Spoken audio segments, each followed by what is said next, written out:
restoring men in history. Without freedom of thought, there can be no such thing as wisdom, no such thing as public liberty without freedom of speech. Cato letter number 15, Gordon. Free speech today, hate speech, and we're going to look at a fantastic piece by my great friend, brother, patriot, Matt Funicello, longtime RMH member. We've sat and smoked many great cigars together and had hours and hours of discussions in the large groups in Beverly Hills and everywhere. So, from great patriot Matt Funicello, let's honor Matt and read this. I feel like I should have a cigar right now while we do this, but anyway, let's move on. And why also? Because he wrote a fantastic piece on freedom, and we love, come on over to the freedom side, we love it here, and freedom of speech. Again, we're more fun on the freedom side, so come on over. If you like this message, hit that notification button, subscribe, and like and comment. Thank you.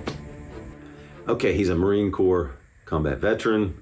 Here's his thing, The Importance of Protecting Speech. Why We Have to Take the Bad with the Good by Matt Funicello, May 6, 2024. You can find all his other articles at redstate.com, so go take a look at Matt's articles. Let's read him. Here's Matt. With the recent mass protests and violent riots at college campuses around the country by groups supporting Hamas, and the counter-protests by those in support of the Israel people and nation, the conversation about hate speech and the First Amendment is stirring a debate. We'll have another piece coming up on this too. Part of that debate is the division of whether or not hate speech is or should be protected, or whether it actually exists at all. So, look, we're for regular laws, not hate speech laws, but let's go on. He goes on. And he quotes from this other article, the key to healthy public discourse is discernment, not censorship. Who said that? Well, we remember this quote probably. Justice Brandeis wrote nearly a century ago, and you've probably heard this, if there be time to expose through discussion the falsehood and fallacies, to avert the evil by the process of education, the remedy to be applied is more speech, not enforced silence. Now, we have gone through this over the last years. Censorship and enforced silence. We need to be wary of it. We need to guard free speech with such vigilance. All right, going on. Here's Matt. One cannot define hate speech depending on what you or I consider hateful. Someone else finds the opposite, right? Who would define hate speech? The federal government? When they want to pursue a certain policy, they might just name that hate speech, right? When they want a certain law passed, they might just call any opposition hate speech and shut it down. And they have been shutting things down. Remember the Twitter files. Remember all that's happened. Remember the Missouri case that's going on right now and all these cases. The federal government has gone way beyond their enumerated powers, and they have transgressed upon the First Amendment already. We're just trying to protect it peacefully here. Peacefully protect it. So who would define hate speech, right? You wouldn't want the federal government. First of all, they can't. It's unconstitutional. They cannot do it, right? That would have to come from a state. The federal government, the First Amendment was written, why? To restrain the federal government from being able to interfere in that. So, and we wouldn't want them to either, right? It could change with each administration. And once you start it and you go down that road, who'd be next? Who'd be next? Would suddenly only the federal government be talking, right? If a state government disagreed with them, would they be shut down? Right? Of course they would. Because people, and a lot of people in power want more power, right? And this is about power and control. You saw it during the whole COVID, how they silenced people. You saw it visibly, and they've done it before that. All right, let's go on. You saw it with the Hunter Biden story going on and on. Okay, let's go on. Now, we can put this up, because I don't want to read this. For example, when it comes to protests on college campuses, shouts of, you can see it, death to blank, and are rampant and loud for most, regardless of the feelings about the war against Hamas. That is a hateful thing to hear. However, on the other hand, shouts of death to blank would be equally hateful to some. You can just read that. We're not going to put that up. We're going to put it up. We're not going to say it. Naturally, as Matt says here, it is the desire of most people to eliminate hate from society and our lives. However, the minute you start to limit or regulate speech, society becomes less free, and I'm going to add what? More tyrannical, right? You're moving toward tyranny and away from freedom. And whom do you help, by the way? Side note. You help the people in power. You help the people in office if they're in control of it, and if they're defining hate speech. Again, they can define hate speech as anything that doesn't meet their super narrative, or anything that doesn't meet their policy, or the law they want, or what they want done to you. He goes on, when you begin to define hate speech or give it a name and start to identify what it is and when it is used, the process of regulating it becomes far more easier and commonplace, right? And it's hard to get back freedom, right? Very difficult. Limiting one's right to say whatever it is that one wants to say is the exact opposite of liberty, right? What's the opposite? Tyranny, all right? So you're going to move to tyranny if you shut down freedom of speech. And a republic has to have freedom of speech to be able to get along with each other as well. You have to be able to say it so that you can make an argument, persuade, influence others in a peaceful way. You don't want the alternative. Speech is the very context of how anyone gauges a free society. Yes, sir. You have to have free speech in a free society. Super important. All right. When one starts to see people being jailed or charged with crimes for things they have said, imagine that. What would that be called? Thought crimes, right? Remember that movie Tom Cruise was in? Yeah. He's going to commit a crime, so we'll just arrest him. For things they said, it would even be, from that you go to thought crimes, right? When a Supreme Court Justice, Justice Jackson in this case, complains that, and this was amazing, right? Maybe not so amazing because it's leftist judge, but anyway, Justice Jackson in this case complains that, and I remember reading this, and that she said it and put it in writing, and it was put in writing. I remember she said it. Complains that free speech at times hamstrings the government. Yes, that is the whole purpose of it, Miss Jackson, or Mrs. Jackson, Supreme Court Justice Jackson. Justice Jackson? So my biggest concern is that your view has the First Amendment hamstringing the government in significant ways in the most important time periods. That is the purpose of it. The First Amendment does restrain the federal government to protect what? The people. Being able to disagree with you, disagree with the Supreme Court, disagree with the Congress, all right? We have a problem. And we meant to get this to this, we can do a whole piece on this. You can disagree with the policies. You can disagree with unconstitutional laws. You can disagree with the government moves away from the Constitution and away from freedom. You can, and it was written in there for you to be able to disagree with the government. And the federal government can't restrain it. The federal government can infringe upon your rights, infringe upon the press, although we've seen them do it, right? They have done it. They are doing it. And it is a state issue, if anything, and even in that we would fight for your right to be able to speak against the state government. Right. First Amendment protects you from what? The federal government. State Constitution protects you from the state government. Let's stop and read the First Amendment. Let's see if this is clear. Amendment number 1, Congress shall make no law respecting an establishment of religion or prohibiting the free exercise thereof. And here it comes, ready? Or abridging the freedom of speech or of the press or of the right of the people peacefully to what? Assemble and to petition the government for a redress of grievances. Congress is the only one that can make a law. President can't, executive branch can't, administrative agents should not be able to. We have gotten away from the Constitution. We have to restore the Constitution. That's what we're about here, restoring the Constitution. Restore men, restore history, restore the Constitution. Supreme Court cannot make a law. They can deem one unconstitutional, although they have done that too. So we have moved away from the Constitution. We have to restore it and get back to it and return to it. You can pass an amendment, but this amendment restrains Congress, the Supreme Court, the President, the administrative agencies, the agencies that have done it. Remember those agencies that went around talking to Twitter?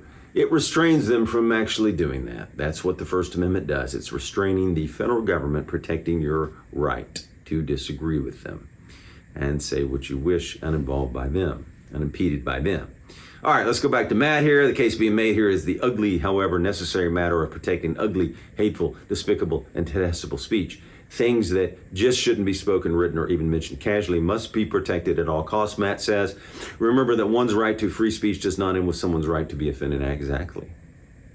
Doesn't have anything to do with that. It most assuredly does not end when the government thinks it is being hindered either. Exactly. I mean, look, probably there are many people in the government that want to retain their jobs in the administrative state and in office and want to be reelected. So if we shut down free speech, it would be far easier and they did that, right? Who censored the Hunter Biden story? Right? So a lot of people in power want to retain and keep power. A lot of people, donors, want them to have that power. So there's a lot going on for power control over you. And your rights could be threatened, subjugated, and taken away if we don't defend them peacefully. So the federal government can't shut down your freedom of speech or freedom of the press to increase their power or save their power or defeat a challenger or to keep the incumbent in, whatever the case is. It's not an instrument for them to retain power. Okay, back to Matt. Conversely, compelling one speech to prevent another from being offended is the antithesis of what the founders intended with the First Amendment. All right, he's going to go with the founders here. And as Matt knows, we have to be careful here because I could stay in this next part for several hours and have at conferences.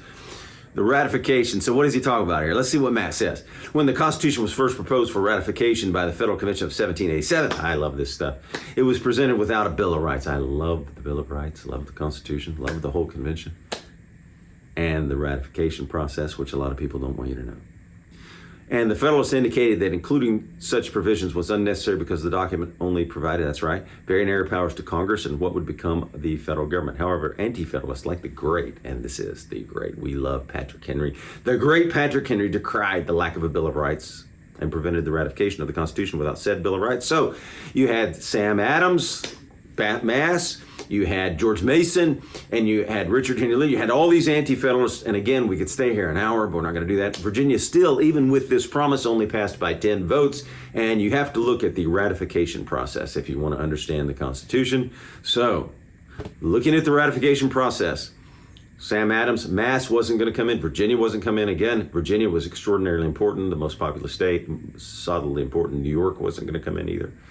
So, with the Bill of Rights, these states come in, it creates the Union. Without them, you wouldn't have had the United States of America probably at all, or it wouldn't be what you think of. Imagine the United States without George Washington as first president. Probably wouldn't have made it, right? 99.9% chance it wouldn't have made it, right? And he wouldn't have had Jefferson, he wouldn't have had any of the Virginians, right? He wouldn't have had all, look at all the presidents you would have missed, Monroe, Madison, Jefferson. So, let's see what he says here. They fear that not expressly naming and describing our rights. Okay, this is true. They feared that not expressly naming, what's he say here, describing our rights would lead to a federal government becoming too powerful and being able to threaten our rights, given that these rights were not expressly enumerated. So here's what happened. Some did make that argument, and that's true. They feared if you didn't write it down, it wouldn't have it. They said, I don't think so. You're going to put it around. George Mason and everybody said, you're going to write that in there. We're going to need it in there. Madison guys, and even in, I think it was Federalist 45, where he says the states, it's a limited government, right? It's going to be a limited government, very narrow powers, he says here, to the Congress. And in Federalist number 45, Madison writes, the powers of the states will be numerous and indefinite. Powers of the federal government will be limited, narrow, specific, fine, right? So there you have it. So they were going around promising in those ratification debates. And remember, in that ratification debate, that's what they're promising, and they're saying. Still, they put it in, and what did they do? Now, some in the ratification debates said, well, we can't write them all down possibly, so we better not do that. That was a Federalist argument, too. Well, you can't, watch out, you can't put them all in there. So Madison came up with a good thing, and he created what was called the Ninth Amendment. The enumeration in the Constitution of certain rights shall not be construed to deny or disparage others retained by the people. So there you go. They covered it, right? They said, some of the Federalists said, you can't list all the possible rights. So they took care of that with your protection of the Ninth Amendment. The enumeration in the Constitution of certain rights shall not be construed to deny or disparage others retained by the people. So you're going to keep others as well. It's not going to be all. Let's go back to Matt's piece, English, and we could stay on the ratification a long time, but let's keep going, I think. Yeah, let's keep going. Because we could get into the ratification, but we'll come back to it. English author Evelyn Beatrice Hall wrote a biography of French author Voltaire, who was an outspoken advocate for free speech. True, Voltaire's writings were extremely unpopular in his time. This is Matt talking again. And his explicit writings of religious intolerance had the French Catholic monarchy constantly attempting to stifle his speech with several censorship laws. See how they like censorship laws when they don't agree with the narrative or they don't agree with the policy. For what? Power control over the people, right? Always look, who wants power? Who wants to do these laws? I'll take a look at it. They're probably wanting power control, right? In Hall's biography titled The Friends of Voltaire, and you've heard this, this is a great line. I love this line. It's fantastic. I disapprove of what you say, but I will defend to the death your right to say it. Remember that famous line? We've all heard it. When it comes to our First Amendment rights, we must be able to say whatever it is we want to, Matt says, lest we damn ourselves to a future where the government regulates what we say. We do not want that, right? Not the federal government. We don't even want the state governments. But for our purposes of the first, it's about the federal government. In order to have that right, we must recognize its importance and fight for its entirety. Not just the good that it brings, but also the bad. And in order to save the good, we must first save what? The bad. So that's the end of the piece, I think. Yeah, that's the end of the piece. So just to be clear, U.S. Constitution restrains what? The federal government. State Constitution restrains the state government, all right? In regards to that. So you better write it in your state constitution if you want to be protected all the way. So we have laws. We do not need hate speech laws for another way for the government to control what you say, regulate what you say, and increase their power and use as a way to increase their powers. Hate speech laws are very dangerous to freedom and very important to tyranny. If you want more tyranny, go for hate speech laws. And again, whom would decide what is hate speech, right? That's a problem. Each administration that comes in would have different things, right? And then you just see your freedom. And suddenly it would only be probably what the federal government talking by any means. So, again, the federal government could use it to remain in power or increase their power. We've got to have freedom of speech and no hate speech laws. So always look at who's gaining power from these laws, who's going to benefit if they have a hate speech laws. Usually it's the people in power, right? Or it feeds their narrative, or it feeds the policy they want to support. Or for example, the neocons love to go to war, so what would they would like to shut down? They would like to shut down people who speak against war, right? Call it maybe unpatriotic or something, right? All right? So that's an example. If you got a certain narrative, a certain policy you want, you could use hate speech or any kind of these rules to shut down your opposition. You want to go to war, you want to send a lot of money to a foreign country. You call it hate speech, right? Let's say you're wanting to send billions of dollars to some country, and there's a group that says, wait a minute, Americans are starving here. We got a lot of problems here. We're our open border. We have an open border. We got problems in America. So you just call those people unpatriotic or isolationists or something, right? Anyway, let's go on. Or their donors or supporters don't like it. So the donors and supporters want to have an agenda, and they want to see certain money go to a country to get money back to them or whatever is going on. Perhaps they'll benefit from it. Perhaps their business will benefit from it. But that's the kinds of things that could happen. So we know the federal government's gone way beyond its enumerated powers. You've already seen from the Twitter files in these cases what's going on, and the courts have, and the administrative agencies and others have infringed upon the First Amendment. And we've already read the First Amendment, so we won't do that again.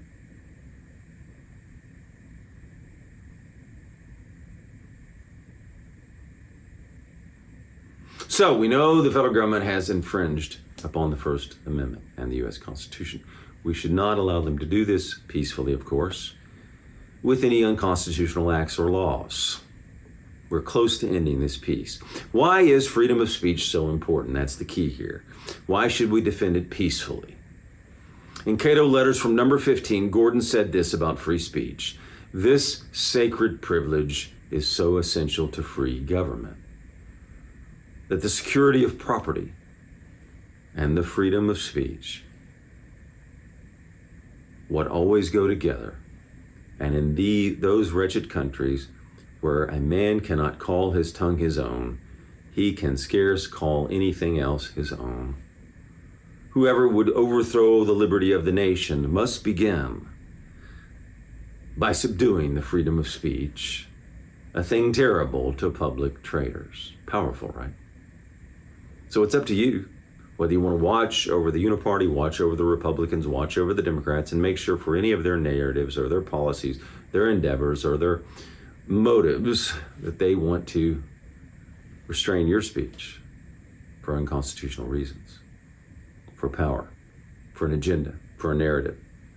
Don't allow them peacefully to restrain your freedom of speech. Let's stay with the Constitution. In fact, let's restore the U.S. Constitution. Watch members of Congress in regards to the First Amendment. Call it out. Watch what they do with bills. Watch what they do with TikTok. Watch what they do with industries they can't control. Watch what they do with censorship. Watch what they do with anti-free speech bills, like the anti-Semitism bill, right? That's anti-free speech. Why would they wish to interfere with TikTok? Is that because possibly they can't control it completely or they don't have the same amount of influence? Look, we'll see. Who wants to control the narrative in your speech and how? Watch the governors, watch the state assemblies, watch what they're doing with free speech laws. No matter which side, we're for freedom and free speech here. So watch the governors. You've seen one in Texas and South Dakota and the state assemblies there. We don't want hate speech laws. All right. And see if they're following their state constitution in those instances, right? Did they follow the state constitution in regards to speech, free speech? And if they did, stand peacefully in the legislatures and argue against them. And I'll end with another piece from Cato's letters, number 15. How important did Gordon think it was? He said this: freedom of speech is the great bulwark of liberty. They prosper and died together. And it is the terror of traitors and oppressors and a barrier against them. Thank you. If you like this message, please like, comment, subscribe, and hit that notification button. Thank you.